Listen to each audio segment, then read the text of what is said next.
Bilingual development obligatory or elective.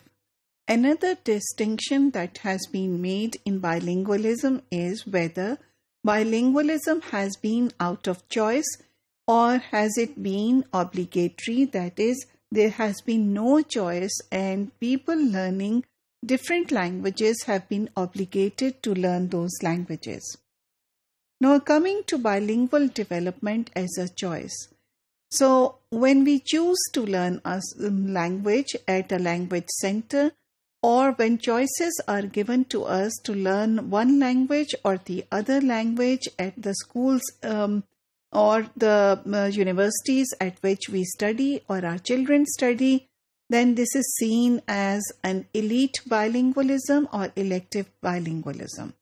This is a high status bilingualism because more often than not, we choose to learn languages that are high status and have a higher prestige.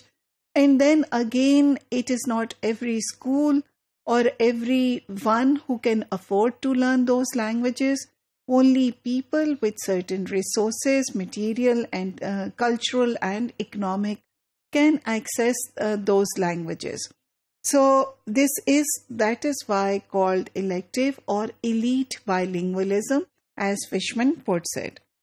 So if we come to bilingualism development, which is not a choice, that is, it is obligatory, then that means that in certain circumstances, we have people who are forced to learn another language, whether they like it or they don't like it.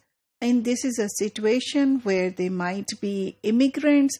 This might be a situation where their home languages are different from the school languages and they need to learn the language of the school so as they are able to develop literacy in it. And this also relates to deaf bilinguals who already might have a different language at home, but they are forced to learn that kind of standard language, which is of course important, but they need to learn it where they are in the context within which they are embedded.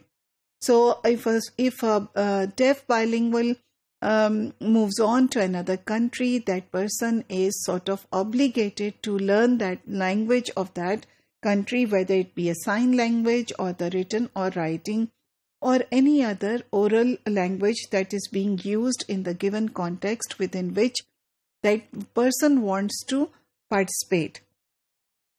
So this kind of bilingualism, where bilingualism is not a choice, so it is not an elite thing. So this is something that everyone has to have. For instance, think of yourself moving to, for instance, France, or moving to another country or a place where Germany, where other languages are used. So it's not an elite thing to learn German in that context. By virtue of being there, you need to learn that language. And that is why this language or this kind of bilingualism is called folk bilingualism or circumstantial bilingualism, as Waltz and Figueroa put it in 1994. Now, the capacity of your bilingualism or the skills that you may have access to different languages also depends whether you are adult bilinguals and if you are a child bilingual. Now, having said that, we will move on to the differences between adult and child bilinguals. But please do remember that more often than not, because the children, their needs are simpler, the language that is given to them is also in smaller pieces. So usually it is easier for them to pick a language than for the adults, where the real life functions, the pressures of economic or social functioning would sort of, they might learn the language faster, but they might not be as good as the child bilinguals.